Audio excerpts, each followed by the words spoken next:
কাল রংপুরে নির্বাচনী জনসভায় যোগ দেবেন বিএনপি চেয়ারম্যান তারেক রহমান। বিকেলে কালেক্টর ঈদগাহ মাঠে অনুষ্ঠিতব্য এই জনসভা ঘিরে ব্যাপক প্রস্তুতি নিয়েছে রংপুর মহানগর ও জেলা বিএনপি।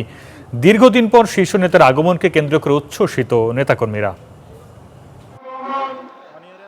দীর্ঘ ২২ বছর পর রংপুর সফরে আসছেন তারেক রহমান। বিএনপি চেয়ারম্যানকে বরণে চলছে প্রস্তুতি, সেই সাথে উচ্ছ্বাসিত নেতাকর্মীরা। সফরসূচি অনুযায়ী শুক্রবার দুপুরে জুলাই গণ অভ্যুত্থানের প্রথম শহীদ আবু সাঈদের কবর জিয়ারত করবেন তারেক রহমান। তারপর রংপুর কালেক্টরেট ঈদগাহ মাঠে নির্বাচনী জনসভায় বক্তব্য রাখবেন তিনি।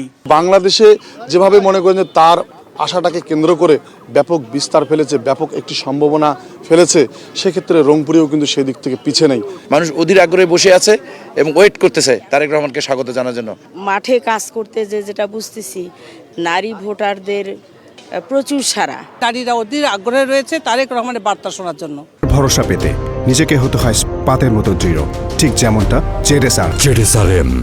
জনসভার মঞ্চ প্রস্তুত সহ সব ধরনের আয়োজন করছে রংপুর মহানগর ও জেলা বিএনপি। নেতাদের আশা, তারেক রহমানের জনসভা জনসমুদ্রে রূপ নেবে, প্রতিফলন ঘটবে আগামী নির্বাচনের ফলাফলেও। আগামীকালের এই জনসভা রংপুরের উন্নয়নের জন্য একটি বার্তা বহন করে নিয়ে আসবে। তো আমরা প্রস্তুত রয়েছি। রংপুরের ঐতিহাসিক ঈদগাহ মাঠে এই জনসভা অনুষ্ঠিত হবে।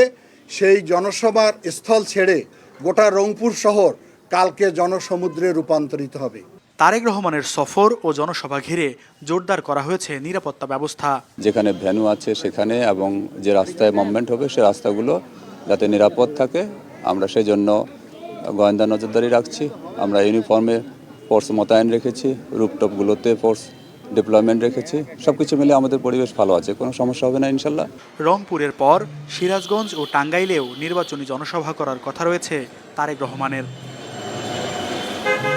Mahmud Rafin, star news, Rangpur.